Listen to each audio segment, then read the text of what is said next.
So let's give him a warm start of grand welcome.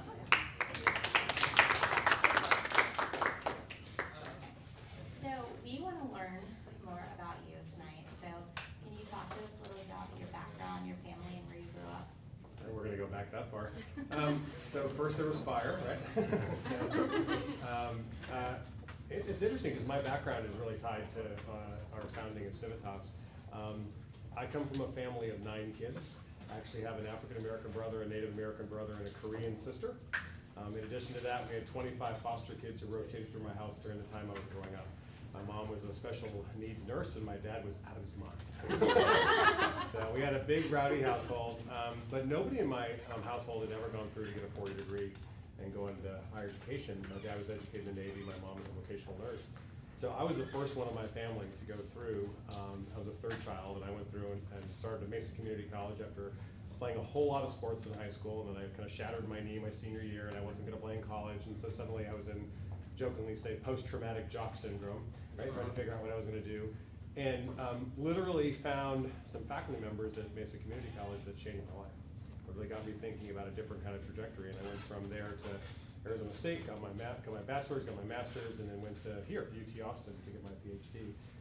And along the way, I fell in love with teaching, won a bunch of awards for teaching, and got super excited about education. And so when I left the program here, the PhD program here, I had already written my first book and done a bunch of work on higher education issues, and got recruited to be a college vice president. I went back to a small college in Western North Carolina, became a vice president of academic and student services, and then got recruited to be a COO of an international association called the League for Innovation, which is an 800-member college association across the US and around the world, actually about 13 countries, all folks dedicated to innovative work in education.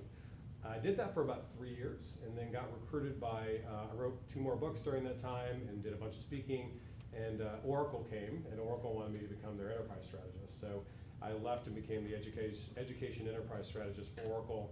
Did that for about a year, and while I was there for a year, the CEO I worked for retired at the League for Innovation, and that board came back after me to become the CEO. So I was 29 years old, 28 years old, and I got the job as a 29-year-old, which was crazy because the guy I was replacing was 70. And so it was it was a very different experience, but I had a board of 19 chancellors and presidents from around the country, and it was powerful. It was a great kind of experience. But the best thing I learned in that was just the power of innovation and leadership, and kind of how these CEOs were thinking about changing the face of education. Did that for about 5 years. We really had a great run, still do a lot of work with the League for Innovation. Trained my successor, and I got hired by, I don't know if many of you might know SAS. SAS is kind of the largest private analytics company in the world. I think one of the largest private software companies in the world. And I got to work directly with Jim and Ann Goodnight, who were just phenomenal people. I was their vice president for education and medical practice. Did that. I told them I was only going to come for a few years to help them stand up their education practice, because they had been doing a bunch of work in every sector you can imagine, and Jim had a real passion for education. So I helped him pull together his philanthropy, his K-12, his higher ed, and we developed a strategy and launched and built that business into about a $60, $70 million business in SAS, and then since then it's gone on to be 100 million plus. Left that to come here to UT and become a faculty member. So I was on the graduate school teaching in the College of Education, Higher Education Leadership, and then launched a consulting company called Catalyze Learning. Did that for about 3 years in addition to the teaching, and then got recruited by the Gates Foundation to help them launch their post-secondary success initiative. So the fun of that was I got to work directly with Bill and Melinda Gates and help really drive the change in the conversation in higher education. And the big change in the conversation in higher education was the move from a conversation around access to a conversation around access and success and completion, which if you're not paying attention has become a really, really big deal. Because what we found out was, and these are stats no one likes to talk about, but it's really true. If you're a high-income person in this country, if you come from the upper income quartile, you're about 85% to 90% likely to finish your higher education journey. If you're in the lower income quartile, you're about 12 to 18% likely to finish. Basically, the #1 predictor of whether or not you're finished college was just tell me about your parents and where you live. And the number that really hit Bill and Melinda between the eyes was the number that around social mobility, which was that at this point in this country, you've never been more likely to die poor if you were born poor than right now. Anybody else see that as a problem? Yeah, it's a real issue. And they actually spent about $100 million to study that poverty issue. And after studying it from every angle you can imagine with a bunch of different consulting companies and policy companies and across the country, the number one factor that came back that could impact poverty in the United States was education. And by the way, Warren Buffett was a real driver of that, because Warren Buffett gave them another gift of about $35 billion for the foundation. He wanted it totally focused on poverty in the United States. So he was a real driver of that conversation, an incredibly practical guy around this kind of stuff. And, but the interesting thing about that education finding is it used to be a K-12 education. It's no longer a K-12 education that is the game changer for poverty. The game changer for poverty, this is a horrible phrase, but stay with me. The game changer for poverty is if you can help a young person especially get a post-secondary credential with labor market value. Notice I didn't say a bachelor's degree for everybody. What I said was a post-secondary credential with labor market value, which means a certification from a community college, a diploma, an associate's degree, bachelor's, master's, whatever it is. That whole family of credentials literally changes the trajectory of their lives. But it not only impacts them, it impacts their kids and often their extended family. It is a radical game changer. So I got super interested in help launch that initiative, help give away about $250 million, which was fun. A lot of people really want to come talk to you when you're doing that, which is kind of fun. And coming out of that work, I did that for about 2.5 years. They wanted me to sign a 5-year contract to stay on, and my wife, who had followed me all over the country for different jobs, really did not like living in Seattle. So we decided that we wanted to go somewhere else, and we still had the house here from when I was on faculty, and we decided we wanted to land back in Austin. So I decided to come back here, and that's when we got to the point of launching Civitas. So that's the long version of me. Yeah, no, thank you. There's so many different points there we could kind of divert on. Okay, so I guess the next thing I want to ask you is, tell me about your thought process through, you kind of, you've come pretty far, and you started early in, like, there must have been some thought process around wanting to go to college and then doing something more in higher education. So what was your thought process early, and how has that changed? I think while I was in the middle of college, I fell in love with the idea of trying to improve this for other people. So I don't know about any of you, but while I was in college, part of me was saying, this is crazy. There's no reason people should have to be putting up with this. And how many of you sat through a teacher that you wanted to stab your eyes out? Right? And I remember sitting in those classes going, this is crazy. And there was no reason why. I mean, this person is absolutely unable to do that, but there's no recourse. There's nothing you can do that's going to stop that person from being able to teach. Not to mention, just trying to navigate the course selection process, the advisors who can't give you the correct information, they tell you the wrong thing, but it's not, even though they told you the wrong thing and you did it, it's still you that has to go for another semester or whatever it's going to be. And I remember being in that process thinking, this is crazy. And one of the things that's, again, dirty little secret is second, third, fourth, fifth, 10th generation people who are going to college, meaning that their parents went to college, their grandparents went to college, they're scaffolded by the stories and support of friends and family who've been through that. And there's this insider game going on, right, where they help people kind of manage that process. Low-income folks, people who come from, or first generation college goers, don't have any of that scaffold. And in fact, they don't even know if they belong in that group, and they don't have the insider stories. And so they don't understand this is common. They don't understand that, yeah, colleges are screwed up. Of course a professor is going to be dysfunctional. Because everyone, the second, third, fourth generation person has a father who says, or a mother who says, yeah, I had one of those too, and that tells the story. But the first generation person says, it must be me, right? And they end up leaving. And another stat is there are 38 million people in this country that have some college and no credential. And the majority of them left in good academic standing. They didn't leave because they couldn't hack it. They left because life happened often, right? Money ran out, car broke down, whatever had happened, different things happened in that process. So I got really fired up about this idea of, I've always seen education as a pathway to possibility. It's a chance to give people choices in their life, to empower them to kind of change the direction of their life. And I got pretty focused on it, and I really got into teaching around that. Began teaching at Arizona State University, and while I was there, it was funny because I taught the have-to classes. So I taught public speaking to engineering majors. Think about that. I taught, and on the other side, I taught statistics to communication majors.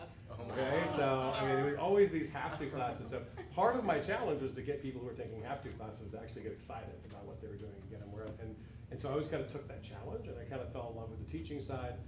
One of my favorite books I wrote is a book called Practical Magic, which is a study of 2,000 Teaching Excellence Award winners. It was all about how they work their art and how they kind of change lives. So for me, I caught the fire early in that. And so that through line has stayed. In every role I've ever been in, I've been very clear that I might be sitting in this seat, but my mission is to help striving students get on a pathway to possibility through education. I don't care what seat I'm in, that's what I'm doing. And so in starting Civitas, that was absolutely at the core of everything we did. And it was great. Charles Thornburg, my co-founder, and I, when we came together, within 15 minutes, we're completing each other's sentences and just really kind of got excited about what was possible around this. And so we founded a social purpose corporation, totally focused to the idea that we wanted to help 1 million more students each year learn well and finish strong. We wanted to change this trajectory, and in particular for low income and kind of striving students who are willing to do the work. Kind of our theory is if they're willing to do the work, there should be a clear way for them to get the kind of credentials that they were going to get. That's great, wow. And how did you and Charles meet? Charles and I met first in probably the late 2000s, 2007, 2008. I was doing a consulting job for Kaplan. He was a senior executive at Kaplan, kind of an in-house entrepreneur, Kaplan and Washington Post companies. And that was the first time we met. And then we met again when I came back out of the Gates Foundation, and I was coming back into Austin, and I'd come in to do kind of a consulting conversation with Austin Ventures, because they were thinking about how they were going to invest in the education space. And so they knew I was coming out of the Gates Foundation, and they basically wanted to pick my brain about the research we did at Gates and kind of where the markets were going. During that meeting, Adam Dell was in the meeting, and Adam Dell immediately was talking with Charles about starting a company in Austin around similar things I talked about. And he said, you and Charles need to talk. And so he told Charles to get a hold of me, and Charles got a hold of me. Actually found me through LinkedIn, connected on LinkedIn, and we reconnected on LinkedIn, and we started a conversation that same day. And literally within 15 minutes, we were into the conversation, and we talked for 2 hours about what was possible, and that's when the whole kind of idea for Civitas kind of came up, and the rest is this crazy story that is Civitas Learning. Okay. So we want to hear more about that story at Civitas. So you had this idea. Did you start with one product? Did you start with several? How did that kind of come? We didn't start with a product. We started with a problem, right? So, and we'll talk about it all the time. Our mission is to help 1 million more students a year learn well and finish strong. Our theory is that the world of education is awash in data, and that every day the digital footprints of educational students in the world of education are getting deeper. What's pretty clear is schools, colleges, universities are using more digital curriculum, learning management systems, ERP systems, social media, just a whole host of digital resources. So the digital footprints are getting better. And if you look at every other sector, what they're doing is pulling digital footprints together to tell stories about how people either go through healthcare, they play games like basketball tonight, right? They're going to be a deep. What's interesting, if you haven't seen it, the Sloan MIT Athletic Analytics Conference is one of the most amazing conferences you've ever gone to. The world of sports has been turned upside down by analytics, and it's been this huge shift of kind of how they do it. Healthcare has been turned upside down by education, all kinds of other sectors. So part of our theory was education is the last major industry to not be impacted by analytics. In fact, probably all of us went through school without leveraging analytics. And part of our theory was because that digital footprint's getting deeper, the challenge for these schools is to do analytics without kind of our kind of service. It meant buying hardware, software, hiring data scientists, and building the analytic models themselves, and then designing apps that could use the data. You're literally talking, at UT, it's probably a $15 million enterprise to be able to do that by the time they're done. And our theory was if we could actually leverage, a SaaS business model and the cloud, we could harvest data from their different systems, stage it in the cloud without them having to buy hardware and software, hire centralized data talent and analytics talent, build personalized models for the schools, and then we can hire developers to build impactful apps that could go right to students, right to faculty, right to advisors. And the whole idea was to pull what we call insight analytics, which is all these predictive models around the school students, together with action analytics, which would bring the data right to students, right to faculty, right to advisors, and that would change the game, right? Students would have the information at their fingertips to make better choices, teachers would understand what was happening in their classrooms, advisors would have better advice to give, and in fact, people running schools would actually understand what they're doing, whether it's working or not, right? And so what kind of drove us crazy, and you all can relate to this, I mean, we all shop at Amazon, right? And at Amazon, while you're buying whatever you're buying, they're doing a big analytics run about you. And when they do that, how long does it take them to get that data back to you? They do this giant data run, how long, like a week or a month or, it's under a second. Yeah. It only takes longer because of your bandwidth, right? Now, they don't give you a spreadsheet or a dashboard when they bring the data back. They use design thinking to figure out the right way to frame your choice architecture so that they can maximize their cross-sell, upsell. So they've done a bunch of work to figure out the right way to bring you back the data. And generally, they bring you back the data with people like you who bought this, also bought this, and this. And by the way, if two people in this room were buying the same product from Amazon, they probably would get two different presentations because Amazon is constantly doing A/B testing on the right way to bring data to people to maximize the cross-sell, upsell of what they're doing, right? That's just how they're doing it. What's crazy about that is that kind of technology is nowhere to be found in the world of education. So simple things like when we started at Austin Community College and the advising function, we built this app called DegreeMap, and DegreeMap does something that all of us is like, why doesn't that exist already? What DegreeMap basically does, it says, it analyzes a student and where they are, and basically says, it analyzes all the students who came before who were totally successful, for example, on that same major, and it says, a student like you at this stage, on this path, here's the next set of courses you probably should take. And the whole idea is it helps them avoid toxic course combinations, find synergistic course combinations, and don't take those classes together, it'll wipe you out. 15 other students have tried to do it, and it just gives them the kind of base recommendations of how to optimize their pathway. And everybody who sees it's like, well, why the hell wasn't this there when I was in college, right? Yeah. If they want to change majors, so say you're 60, 70 hours into your major and you want to change, it will actually analyze their credit accumulation and look at every possible credential at the institution and do an optimization run. And it'll come back and say, here are the top 10 credentials you'd be farthest along if you switched. And again, there's not an advisor on the planet that can do this unless they're John Nash Jr., right? Because it's just this math equation is crazy. But it brings it back, and then when they click on one, they get a side-by-side. They get a visualization that gives them a wheel of progress. Here's where you are, here's where you'd be. Time difference, cost difference, course difference, and has a link to Burning Glass that gives them the job market difference. So you're in this one, you're in this one. Here's the job market locally, here's the job market state, here's job market nationally. So I'm now, as a student, I'm making an informed decision about whether I stay in my major or I go to something else. And what we found out is a whole bunch of students would be farther along if they switched.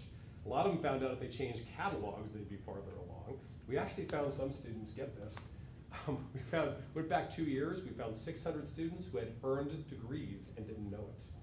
Wow. Because they had switched majors so many times, they had accumulated enough credits for degrees because they'd never done the match, right, against other degrees at the institution. And it was crazy. And again, it goes to this thing as why hasn't this existed yet, right? Because this is just data pulled together in the right way. By the way, healthcare just went through the same thing.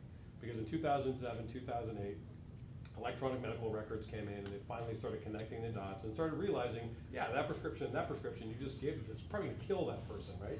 And they started stopping that kind of stuff in healthcare and changing it. So in our initial conversations was, how can we build this insight engine that is really the kind of the cloud's data strategy for all these schools, and then layer apps that would be really useful for students, faculty, and advisors on top of it, and change the trajectory of these students by giving them really good information about what their next choice should be, what their next direction should be. I mean, just think about the idea of saying, a student like you who needs to learn this concept, here's the next curricular resource you should access. Here's a person you should talk to who just learned that last week or something. I mean, all those things, that's where we're going in the world of education, so that's the vision we wanted to work towards. So our idea wasn't a product, our idea was a problem, and figuring out how we could use this infrastructure to solve a problem. We began with, and it was, I gotta give Adam Dell a ton of credit, because he took it on faith, because we didn't have a product. We had an idea of how we wanted to solve a problem. So we signed up 4 universities and 2 community colleges, and we said, we wanna work on this with you to see if we can do insight and action analytics and stand this up. And Adam Dell and Austin Ventures gave us about $2 million to do that project. And we did that project. Yes, the first 2 years of our existence was just that, working on that project completely. Out of that project, we were incredibly happy with the results. That we actually showed we were really moving the needle at these schools. And so we opened our doors in the fall of 2013, people could actually buy from us that last quarter, and then so we finally signed them on to come on in the beginning of 2014. So we're a pretty young company. We're only about 2.5 years into this thing, and from there, the kind of flood of people getting interested in this really took off. So now we have about 258 contracts that represents about 1,500 campuses, about 5.9 million students, and it's been a wild ride kind of ever since. We're about 250 people located down here on 100 Congress, and it's been exciting ever since. But it's design thinking to help more students learn well and finish strong. That's it, right? So we've got products. There's no doubt about that in terms of what we do, but we are deeply committed to solving a problem. And that's kind of our unifying force. We're not trying to build a product and shill it, right? And that's kind of changed our trajectory. That's so exciting. Yeah. Congratulations. Okay, so how did you get your first customers? Like, once you did this, it was like a beta. Hmm? Once you did that, were people finding out about you and calling in, or were you doing outbound calls and meeting them and bringing them on that way? So higher ed is an interesting space. The world of higher education is, I jokingly call it it's a classic study of the case method. And case stands for copy and steal everything, right? If somebody else does it, somebody else wants to do it, and that's just how it works. Very tightly connected network. So if you do something well, everybody finds out about it. You do something poorly, even more people find out about it.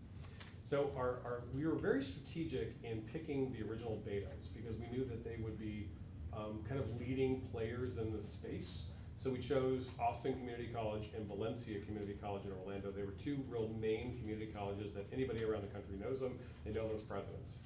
We chose UMUC because they were kind of a real innovator in the use of data in the University of Maryland system. They had an 18-member BI team. They were all after this kind of work. They'd be driving with us in some way.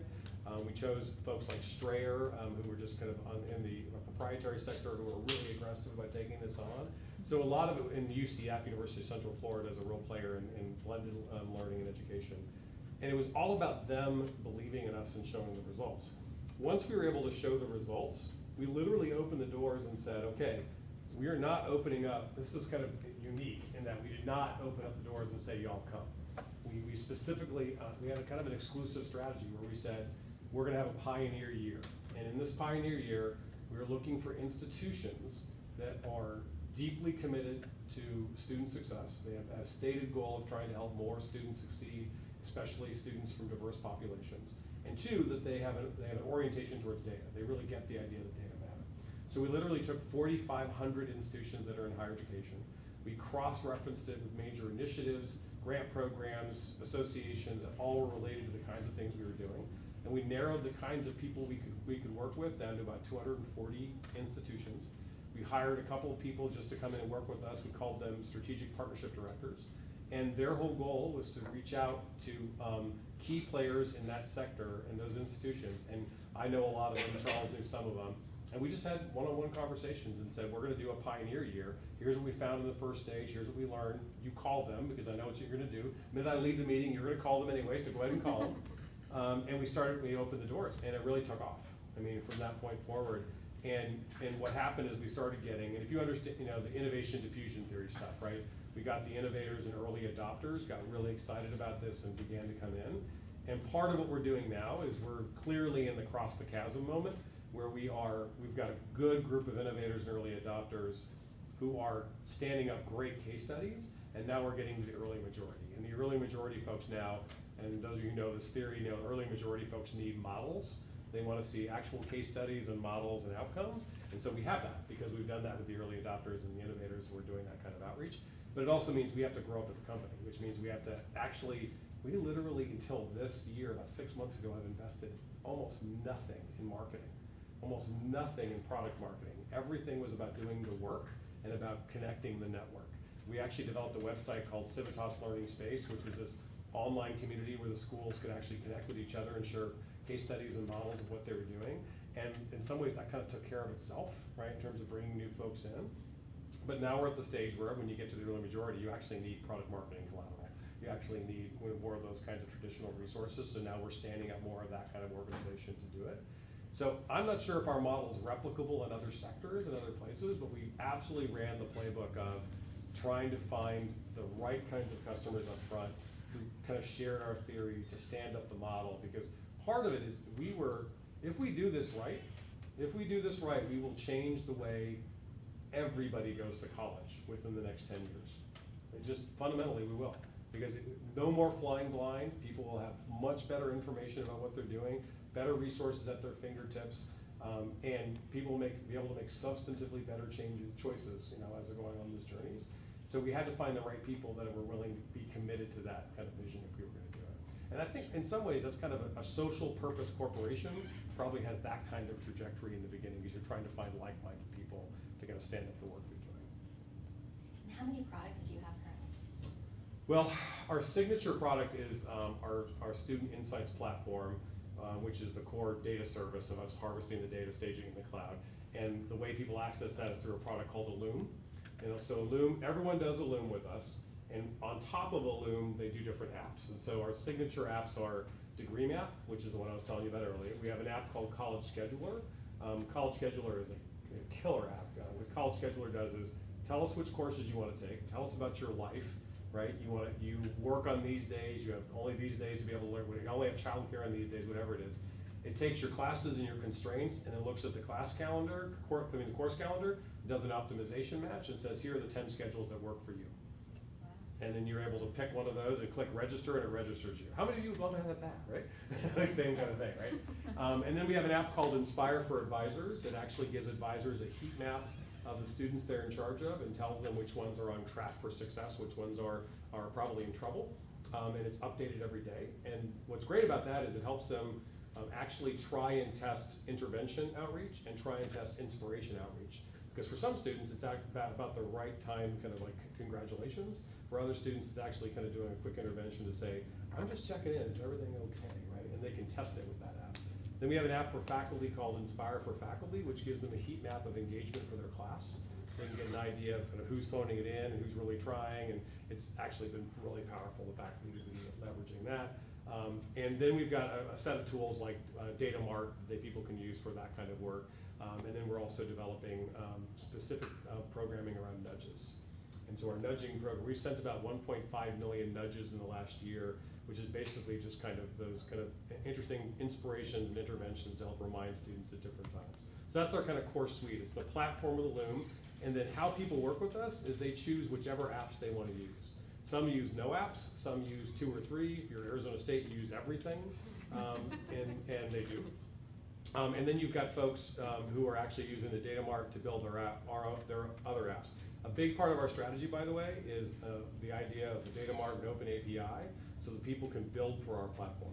Because truthfully, the hardest part of innovating in higher ed is getting data like this and then organizing it, because anybody who has to build apps has to do all the plumbing, and the plumbing sucks. It really does. And so we do all this data work to pull it together and create this great window on the students, and we want people to build apps for it. So last year, coming up March, we're gonna hold our second student hackathon. And the hackathon is where we invite high-end students from around the country to come in and develop apps they wish existed, right? So we had UT Arlington and Penn State and all kinds of other folks from all around the country came last year when they came. And the one that won was an eHarmony for program planning. For people who want to take classes together with the right people. And then the one that came in third that was really funny is, we would never sell this, but it might be available on the app. Because we actually think there's going to be an app ecosystem of hundreds of apps, right, if it's done right. And so one of them that was built was an app called the Shame app. And the Shame app was, it basically, if you did something that hurt your trajectory, like you slept in for class and missed a test or something, say, congratulations, sleeping in just cost you $500 and lowered your likelihood of graduating by 3%, right? I bet the parents like that one. Yeah, exactly. It's like the kids aren't gonna buy that, the parents are gonna buy that, right? And we actually have, it's so funny, we have people who are pitching an app to us right now that the tagline for their app is the app for helicopter parents. I'm like, no, we don't want that. But what I do think is, I think there are gonna be a whole family of different apps. And we actually wanna get this whole ecosystem going of other people building apps for higher education, because we can't build everything. We have some, the core capabilities around the data piece and the Illume piece, and the data science is our kind of secret sauce. And we've basically stood up our first family of apps to show what's possible. We wanted to say, if you want to do this in the world of higher education, this is the kind of thing you want to do, and this is what it looks like. And part of the idea is we had to show people the power of this and what it would look like, and show the outcomes.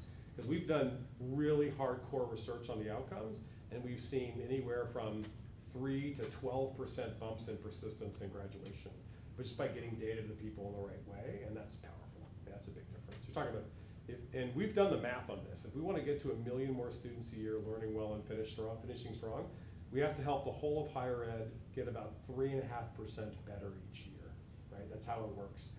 Now that means we have a reach challenge and we have an impact challenge, right? So the impact challenge is 3.5%, the reach challenge is all of higher ed.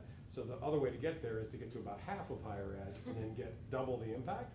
And we're already starting to see that. We're seeing our impact go up to 6, 7, 8, 9%, up to 12%. And we're already at 5.9 million students. So we basically have to kind of triple our FTE footprint, and then we're on the road to kind of reaching our goal. What keeps you up at night? Keeping me up at night, I mean, truthfully, we are a young company. I mean, we might, we're 250 folks and we're growing fast. We've got, strong investors behind us. Folks like Emergence and Rethink and WP have been phenomenal with us and have really been great board members and have really kind of helped us grow in the right way. Charles is an amazing CEO, and I'm deeply connected in the field, and so we have this great kind of yin-yang thing going on as co-founders. I think the biggest thing that keeps me up at night is that we are, as a young company, absolutely going through our adolescence. In any organization, we've got to build out policy, practice, systems, and as that happens, we want to make sure we keep true to our core culture. And we've got this really powerful core culture that's totally focused on the mission. I mean, anybody who works at Civitas will tell you we're obsessed with the mission. Everyone's talking about trying to help you. And we tell people, literally we'll tell them, yeah, if you're an analyst at Google, that's fantastic. You can sell more Cadillacs to rich people, or you can come use your powers for good, right? And so we'll openly say, come use your powers for good and come work with us. I mean, a good story about that is we did our first college graduate,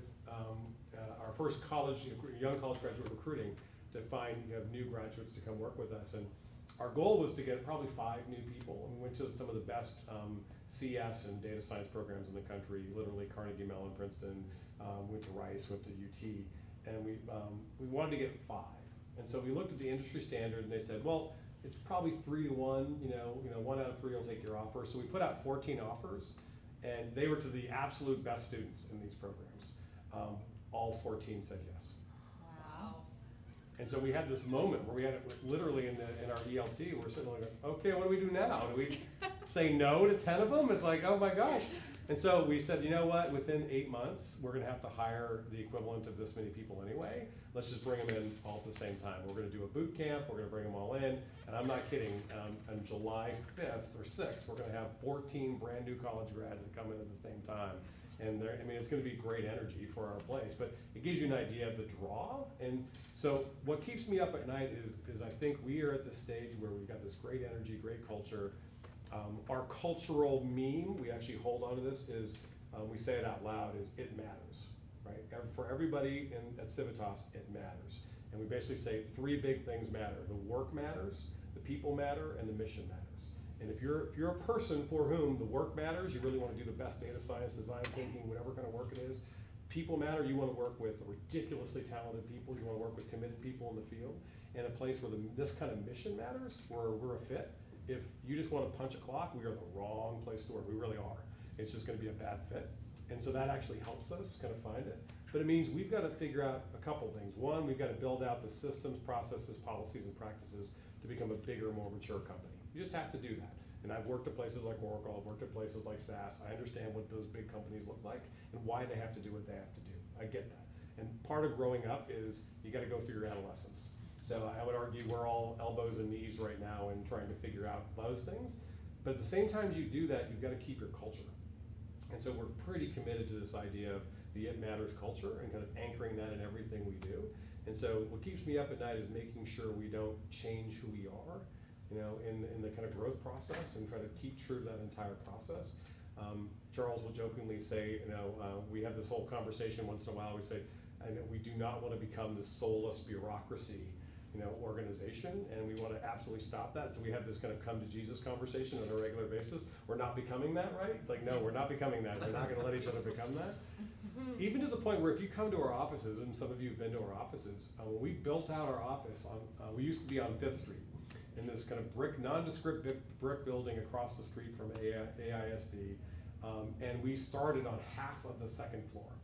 And by the time the first year and a half was done, we were the entire building, and we were bursting at the seams, and there was no AC, and it was 100 million degrees in there, and one floor it was freezing because it over went on, just like all the classic kind of stuff like that. It was brutal. Everyone had fans and heaters and all kinds of weird stuff. And then, and it really was kind of like the suffering stages, right? And then we finally got in, we decided to kind of come downtown. Part of the reason we came downtown is because we wanted to attract the kind of talent we wanted to attract, and they wanted to be downtown. So we bought into 100 Congress, and Adam Dell helped us get into that place, and we got the entire third floor. We came in there, and it was all law offices.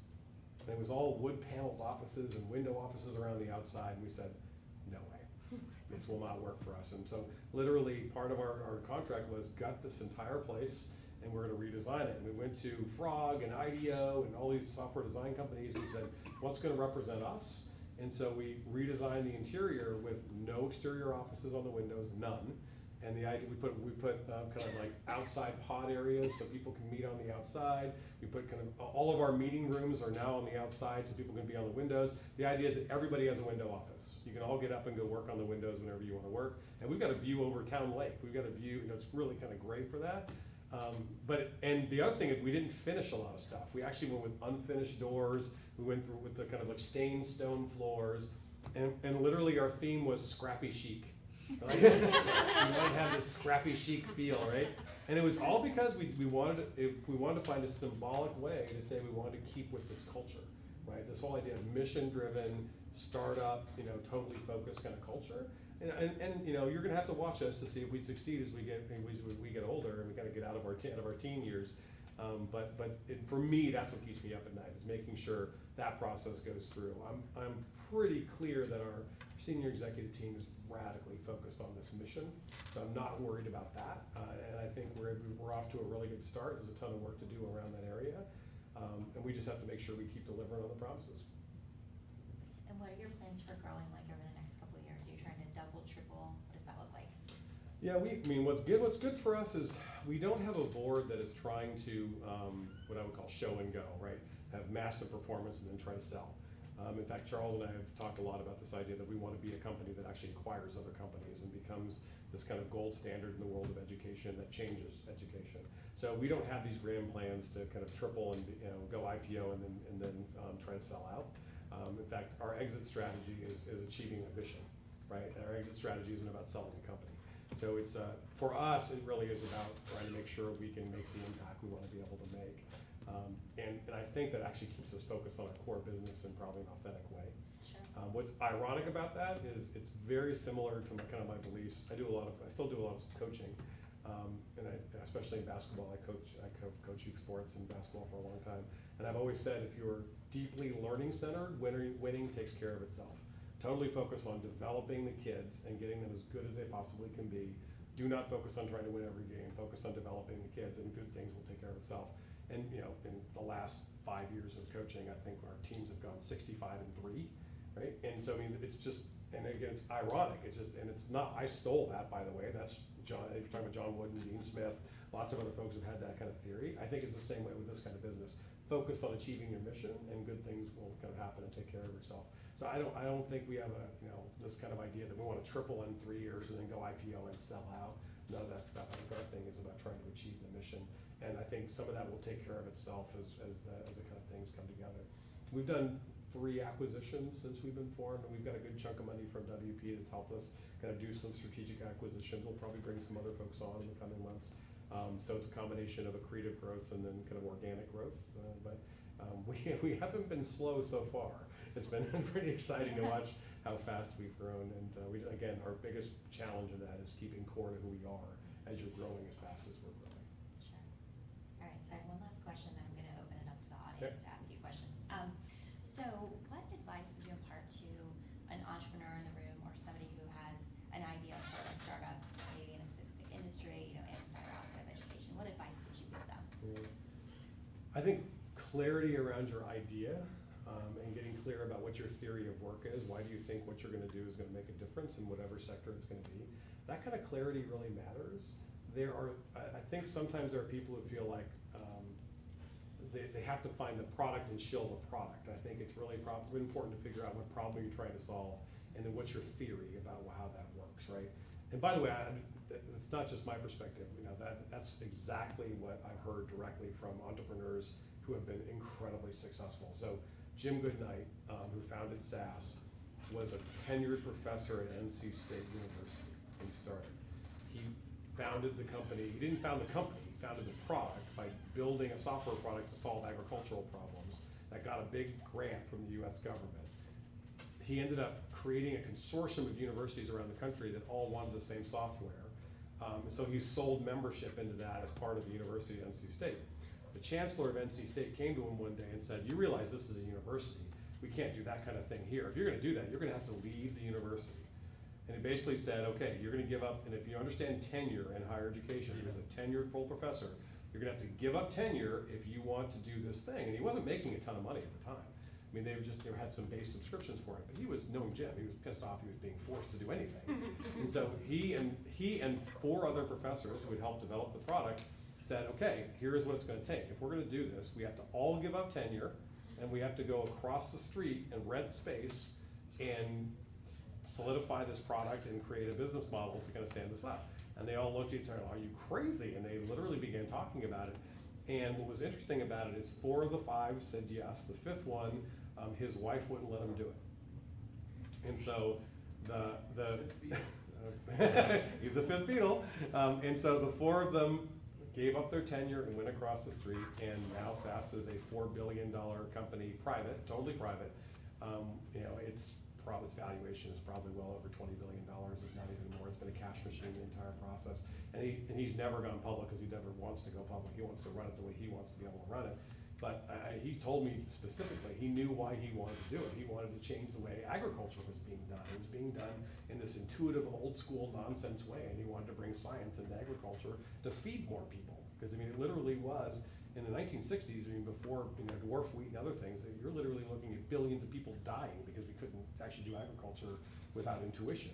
And so he wanted to change that situation, and so he was committed to this idea of using science and data in the agricultural process, and SAS came out of it. Same thing, again, working for Bill Gates, same thing. It was the idea of having the guts to think, no, it's not about the hardware, it's actually about the software, right? And so, and he was, I remember sitting in an office listening to him and Jeff Rakes. Jeff Rakes is one of the co-founders, and he was just talking, Microsoft was just talking about how they were all about this idea of DOS and Windows, and how it was going to change everything, and it was going to be about the software. And everybody thought it was about the hardware, and they were betting on software, not on hardware, and that was their theory. Their theory was it was going to be software, it wasn't going to be hardware. In fact, it was software that was going to operate hardware, and that was kind of their meta theory, and that's how they went after starting their business. And they were a joke to IBM and Xerox and everybody else, and look where they went, right, in terms of doing that.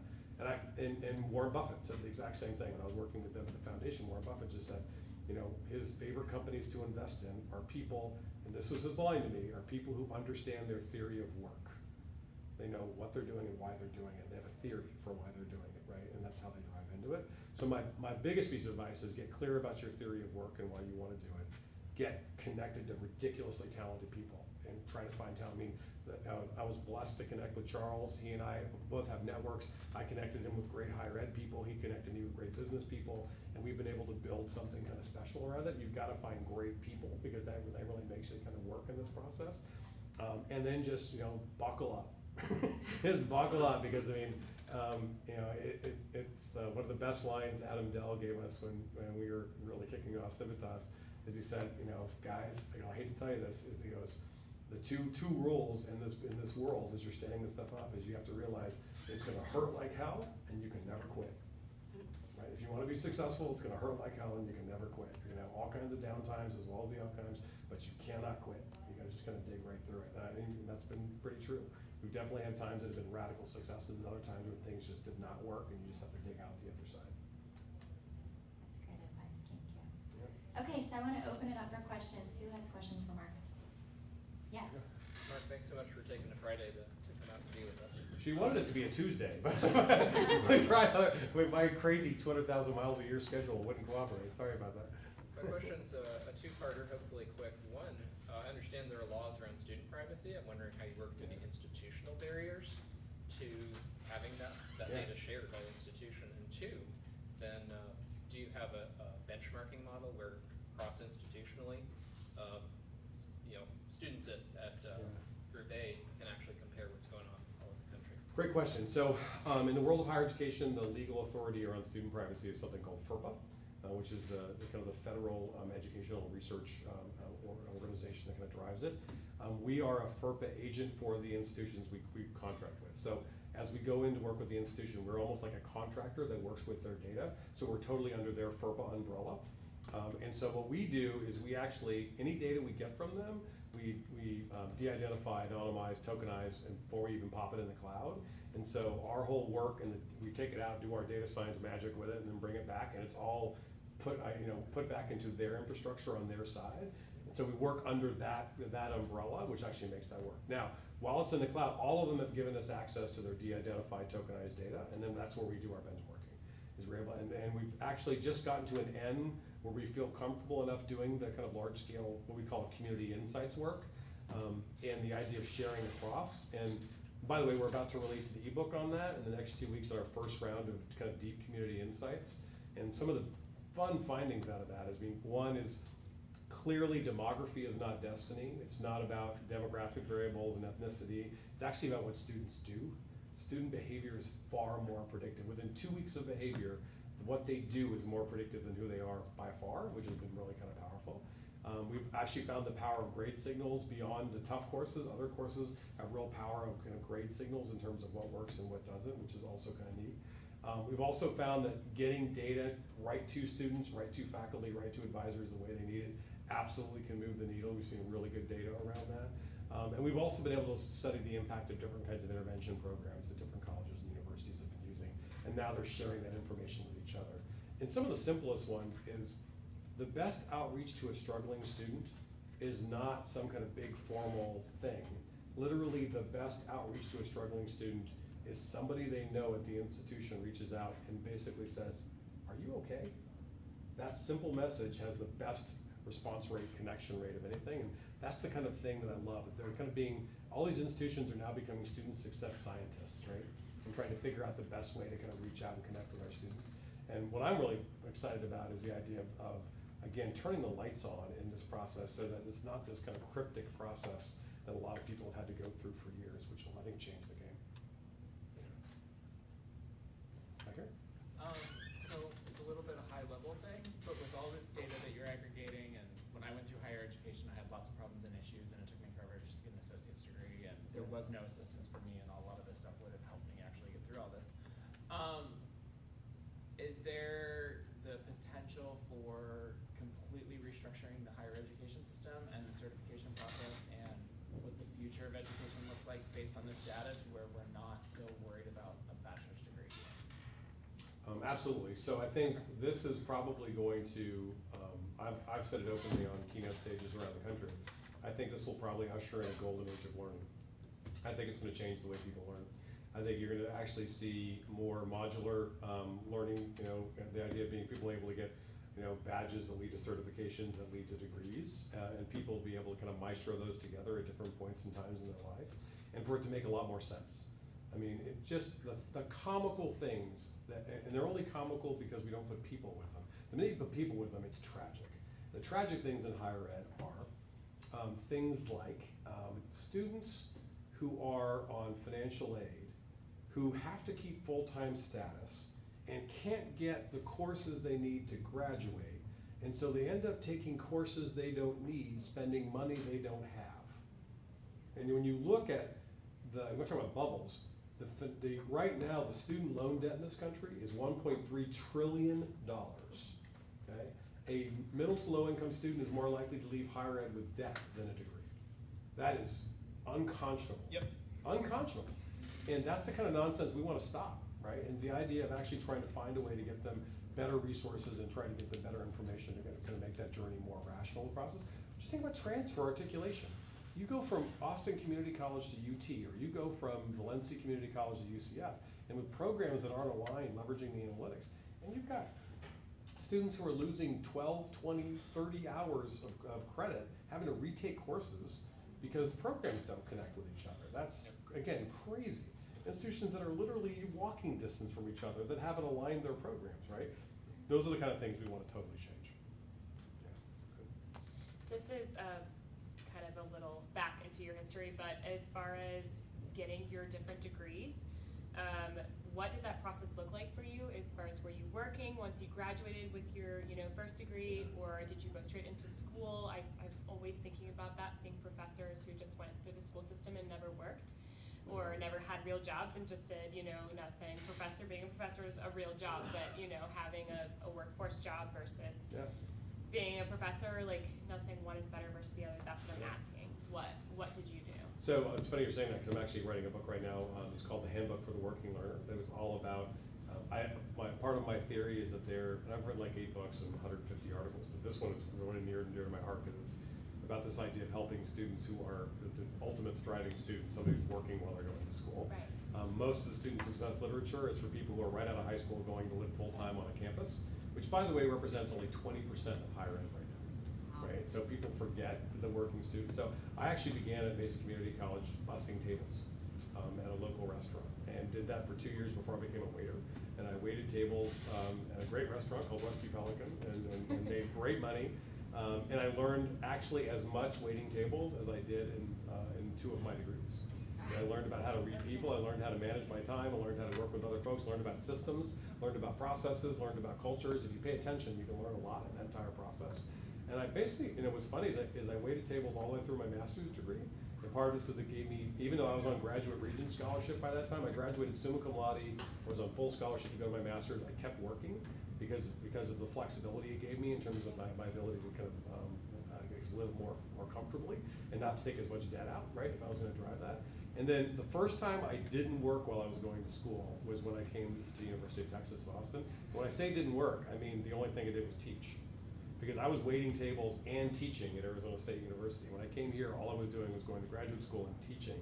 I've never felt so free in my entire life. I'm like, oh my gosh, what free time? 5 minutes of free time, right? But it was just funny kind of how that process, but I would totally agree with you. I mean, it gave me a totally different perspective. What I would have, I think about that for my own kids, right? So my own kids, my daughter is 17 now, and she'll be going to, she's gonna be a senior next year, and she's gonna have great options when she goes to higher ed. Do I want her to work while she goes to school? If she wants to, that's great, but I also know she works her tail off on academics. I mean, she's one of those 4 or 5 kids that you have to like say stop studying, go to bed kind of people, right? That's just who she is. And because of that, part of our deal has always been, if that's your job, you're gonna put your full-time effort into that. She plays varsity basketball and she does that. I mean, she's working her tail off. I have no doubt about that in that process. So she's probably gonna experience college in a very different way, and I don't begrudge that to her at all. But from my own background, I clearly had this background of kind of understanding, really putting in effort on all levels, right? To be honest, because I was working 40 hours a week while I was going to school, 15 hours while I was teaching at some point. So it was just a different kind of perspective. I'm just curious what your thoughts are on a bachelor's degree versus something in addition to that. So I know, probably when my parents were growing up, K through 12 was probably okay, and that was kind of the bare minimum, and that's what you have. And I feel like at this point in my life, I don't know what I would have done without a bachelor's degree. My husband went to 2.5 to 3 years of college and ran out of money and just dropped out because he couldn't pay for it. And his options afterwards were severely limited, and he got pigeonholed in the world of logistics and actually just broke out. I was telling you, is now managing a restaurant. He loves it. But he's lost out on a lot of opportunities because he doesn't have a bachelor's degree. I'm just curious, I have a 2-year-old at home.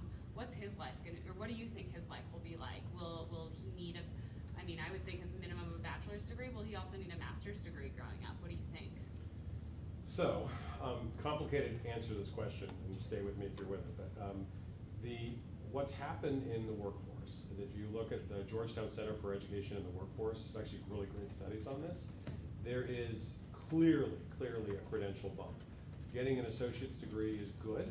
Getting a bachelor's degree is great in terms of your lifetime earnings potential. By the way, it almost doesn't matter what bachelor's degree you get. There's a lot of controversy around which gets you the best money right out of college. If you look at the Texas data, there's actually what they call the liberal lag. Liberal arts graduates within 10 years equal or surpass STEM graduates in their earning potential. Now, if you didn't see, there's a Forbes article recently that was talking about the CEO of Slack, talking about all the liberal arts graduates that he's hiring to kind of drive his company. So I'm not saying just go get anything, but I'm saying you got to find the right thing that fits for you. but the bachelor's degree clearly opens up doors. Now, part of the reason it opens up doors is because of our economy and because of the changing nature of the jobs that we're creating. 70% of the new jobs being created require some kind of post-secondary credential with labor market value. It's just the nature of the beast. Now, part of the reason they require it is because the HR directors and if you study the SHRM data from the Society for Human Resource Managers, they in some ways use the bachelor's degree as the screening device.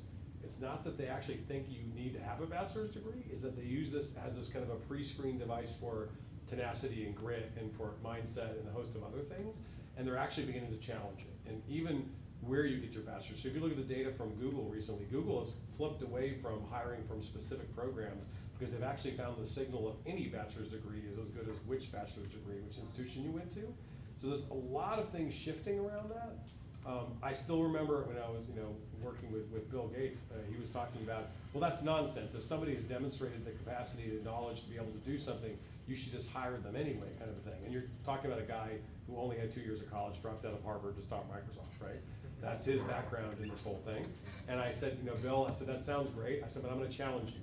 I want you to contact the HR department at Microsoft right now and tell me whether or not they would hire you with the credentials that you had. He said, oh, and came back to the next conversation. Okay, you're right. and again, it's because now the HR departments are using that bachelor's degree as this pre-screen, right? And they're not, but that's shifting. There's a big conversation right now. The Department of Ed, as an early signal, has just actually validated funding for federal financial aid for competency-based programs. And competency-based programs are programs where it's modular learning, where you define the competencies you're learning, and that you can actually get the whole idea of micro-credentials. And I'll tell you what, the Department of Labor, Department of Ed are all excited about micro-credential possibilities. Our problem is it doesn't get real until employers value them. And employers value them, and they actually that becomes the kind of ticket that gets you in. There's a few fields where that works. There's some credentials in healthcare that'll get you in a CNA or in the world of tech, right? There are certain certifications that are more valuable than a bachelor's degree. You get certain certifications and you get great jobs. In fact, there are people who can't find faculty to teach certification courses in networking because the graduates get more money out of certification programs in networking than the faculty get paid, right, for doing it. So there are places where that's standing up. But what's pretty clear is the associate and bachelor's degree are pretty important milestones for people who want to have choices, right? And at minimum, certification. A credentialed certification in an industry, in a kind of labor market valued area is the first level of choice. The associate's the next level, the bachelor's is the next. And part of it is, the liberal arts add-ons, right? The liberal arts of critical thinking, problem solving, decision making. There's not a single meeting I've been in the business community where that hasn't. The business people talk about that more than the academics, which is really kind of powerful, right? So, quick question. So we all know about the shortage to hire developers and good tech talent. What do you think about all the coding schools that have popped up in the last year or so? Yeah, I think that's an example. The coding school is an example of a competency-based intervention that's actually going to kind of try to create the supply. And I think we're going to have lots of other models of this, including communities of practice where people are self-taught, right? And they're coming in. So I was on the board of trustees in Western Governors University. Western Governors University, for those you don't know, WGU was the first real competency-based player in the United States. It was, I think, accredited in 2003, and the Department of Ed now uses it as kind of a shining star. It's nonprofit, founded by the Western Governors of the United States. It's now 60,000 students. The Texas branch of WGU is now 7,000 students, if you haven't seen the advertisements for it. But its degree areas are IT, business, health, and education. And in the IT area, literally somebody coming out of the military, for example, who's been trained in a whole bunch of IT, can show up on the door of WGU and say, by the way, I think I already know all of this, okay? Tell me what programs I will match. And they would match them to a program. And their first thing that they would do is they would take a series of competency assessments to see what they already know. And that student might be 70% of the way done with the degree. Some of them I've seen be 90% of the way done with the degree. Because what competency says is you show me what you know, and if you show me you know it at the right level, I'm giving you credit for it. I'm not making you sit through a class if you already know it. And that model has been wildly powerful, especially in the IT world, Because you've got people who are self-taught, you have people who've been taught in the military, you've been taught in other sectors, who suddenly show up who could be teaching the course, right? And the idea is instead of making them sit through a class, actually let them just, boom, you're done with that. And if you really value learning, if that's the point, is you want them to learn, that's kind of a powerful model instead of options. So I think you're gonna start seeing more of those options. Southern New Hampshire University has something called College for America, which is another one of these competency-based degree program options. You see this all the time in marketing, by the way. You've got people who grew up with, and they went through and actually run marketing departments who suddenly decide that they want to go back and get an MBA. And they've got 25 years of experience, and they end up in classes where they easily could out-teach the teacher who's standing up, right? And so it's the idea of, okay, give me the assessments. Let's see if I already know this, and give me as many credits as I can get before I get a wall.